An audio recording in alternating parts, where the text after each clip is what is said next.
And I must say that more than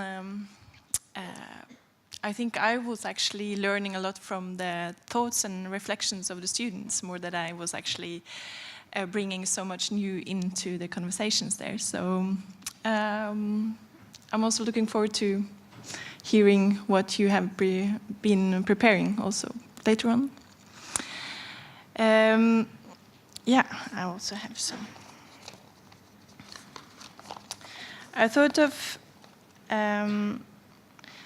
to start the presentation with some aspects which is important for my work in relation to the seminar, and also then present a work in progress later on.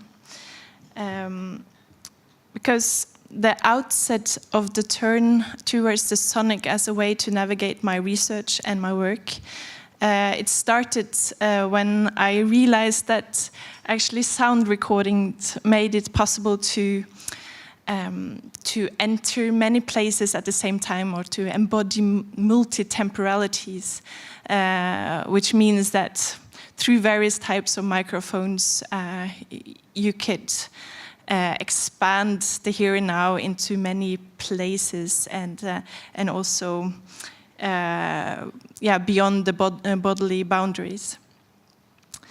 And also bringing it to performance, composition, and playback. It kind of clash and melts these moments into other here and nows.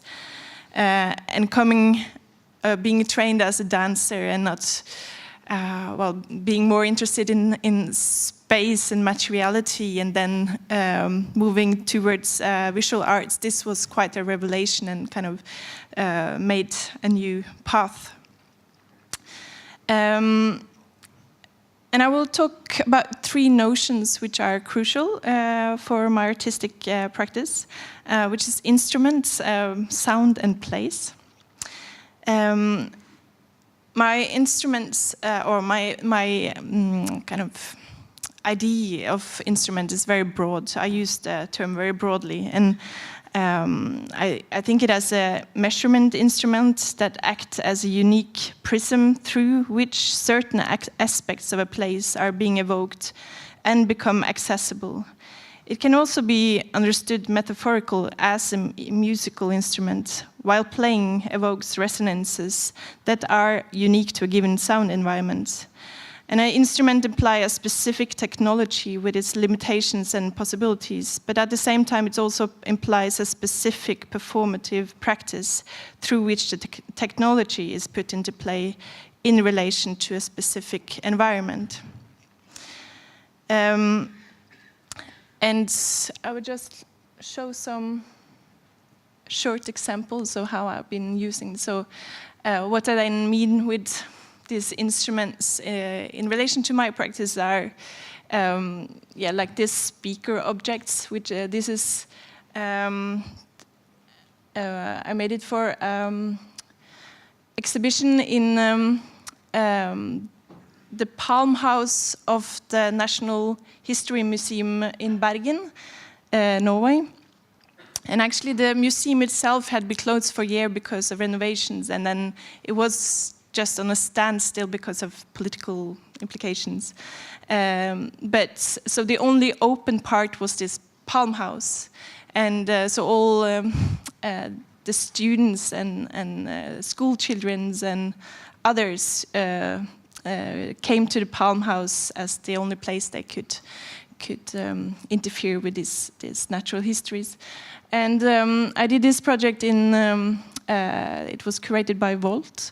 And what it actually is it was inspired by Christian Birkeland's model of the Earth when he did his tests when he wanted to figure out how the Northern Lights was functioning. And then he made his model, a small model of the Earth itself, which is actually a big coil. And at the same time, I got a hold on a very big iron meteorite, and I still am very interested in electromagnetism. And so I was just wondering if it's possible to turn that meteorite argon meteorite into a speaker, which it was. And then I composed a piece where it also had been working as both as a microphone and was playing back its own side with also additional sound composed to it. Yeah, here it's also, I don't have to, different kinds of ways. This is like also microphone objects, like microphones built to a specific instrument, which is like a wind instrument developed for a project I did within the Sonic Act or Dark Ecology project together with Espen Sommereide. Yeah, here you can also see one part of it. And this is also an example of instrument. These are these wind instruments where the audience actually are kind of playing them out. What they do is actually, it's a very basic instrument. It's rubber bands stretched out and you can kind of modify it and you can find wind and play with it. And it always kind of resonates the air pressure and the surroundings. Here is a different, it was also made for Sonic Act. I thought it was nice to show projects that are linked to this great festival and academy. Here are telescope speakers, and they work actually on the vertical axis. So you can you play out sound vertically, and it's a part of the vertical studies, which is the ongoing project with the Espen Sommereide.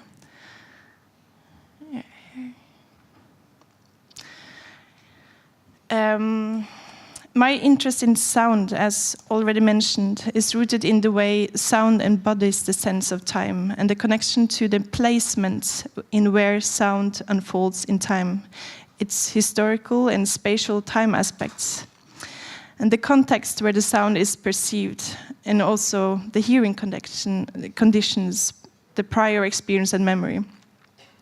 And this has also been a kind of crucial part of my work. Often I've been kind of claiming that I work with histories and future when I do sound recordings, which is of course a paradox because it's such a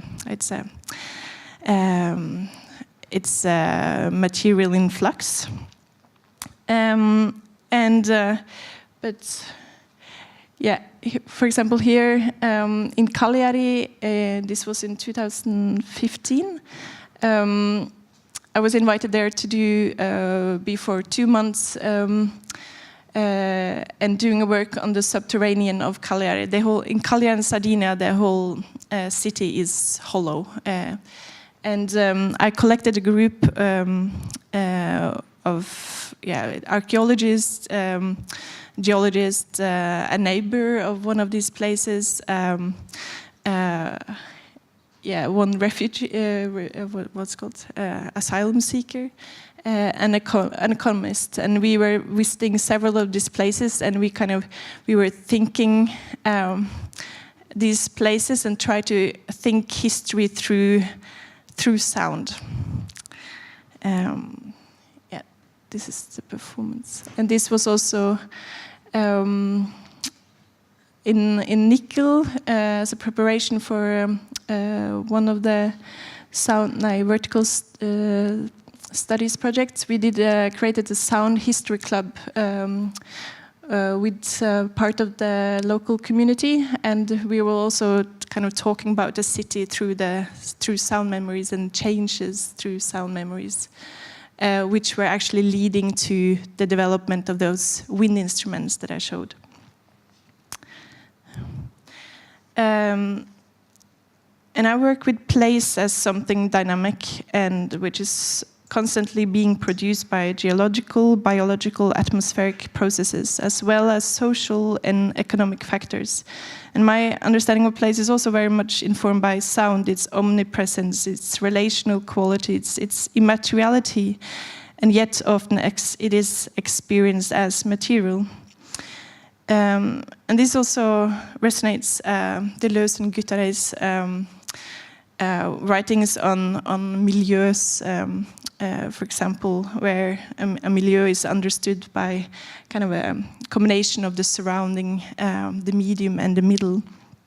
But I would also like to mention a concept or a term by a Norwegian philosopher called Rossvær. It's called in Norwegian værrunen. It's like in English it would be the weather rune. I'm not sure if it's translatable, but it describes the process of understanding a place as getting in contact with a fluid, mega relational figure that is constituted by landforms, weather conditions, potential weather, and potential changes of form.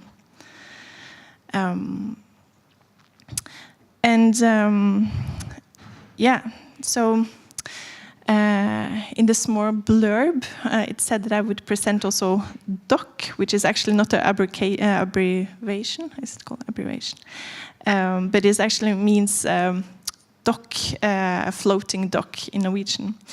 But it's the last time we had this session with the students, actually the plan was to have all these great stands with quotes, and I thought actually DOKK could have its own stand, and I could stand there and being in dialogue with people and talking about this as a part of this dialogue session. What I do now is that I will talk about the fracture log, which is one instrument that it's kind of a test project for the project, which is not a project, it's an initiative or organization, it's something else than project.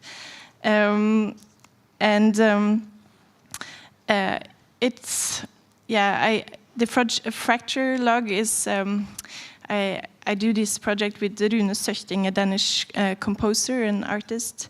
And we have the working title, the hazardous logic of change, forandringens risikable logikk. And we both been studying the Wadden Sea National Park on the Danish side and the Dutch side, where the tide completely and repetitively transformed the sites. And Rune is developing some sort of conceptual writing instrument. And both instruments are dealing with this change and shock and habit of the landscape in change. And the fracture log is, it's very much in process and regress, I would say. But it's based on a very basic principle of all remote sensing instruments, like the impulse response. You send an impulse out, so you get something back, and you analyze the signal. And this fracture log, in a way, what I wanted to make was a kind of a anti-ambience machine. Experiential anti-ambience machine to be connected to field recording, connected to be reading the reading of the landscape.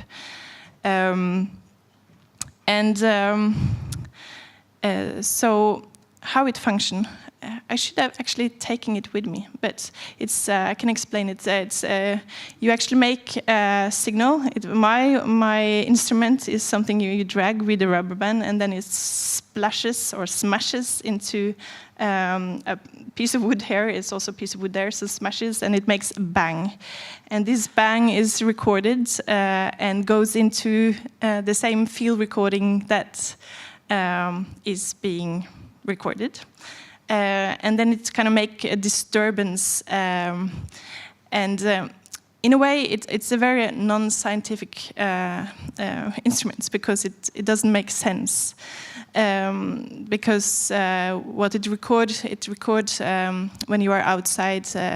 Everything influences the recording. It's not like you can't reproduce a space or like acoustically, which impulse response often are being used for.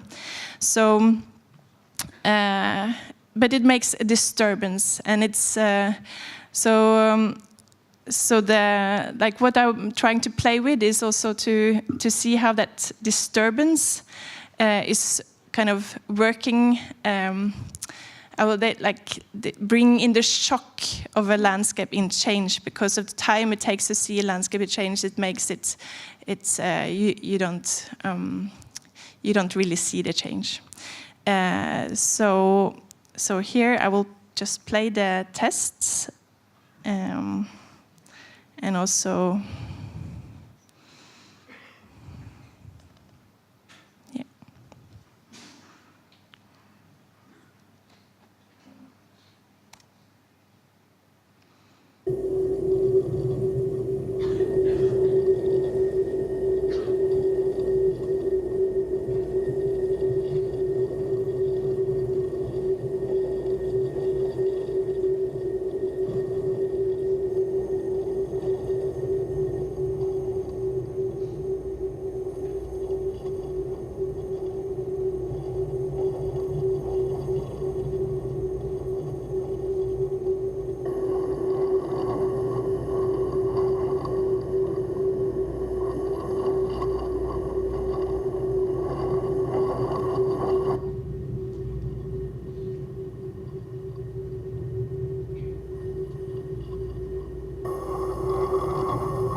So now it's full tide, and as you understood, I was recording, maybe you understood, but with some binaural microphones, but inside some plastic cans that I found on the shore, and I didn't really notice what had been changing around me, because I was so focused on that sound. And then when I took off the headphones, I realized that, like, okay, it's now it's evening, and all the birds are here at the water, and it's like the yeah, they were all over, and I realized that okay, coming now with my kind of gun-like machine would be like horrible. And so I decided to put up actually a wind instrument and do the same thing there, and found quite interesting how the material was working very much against the instrument itself. Yeah, I think I made a pause here to speak, and now I'm speaking.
was a bit fast there.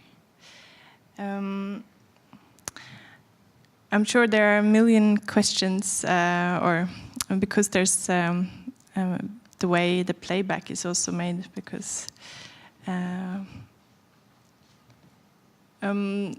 because of the time, the different time zones between like the recorded material and the playback material. But I can explain that on a different occasion. DOKK is thought as, in a way, as a park based on a land area which it would own on the west coast of Norway. And this piece of land will be devoted to projects which are dealing with long-term experience. And so, yeah. And I think I will give the word to the students, and I will actually just think myself as also like one of the stands, and like but the stand can be out in the corridor somewhere or in the common space, and I can, if someone are interested, they can either look it up on my website. It's coming up soon, or talk with me there. Thank you.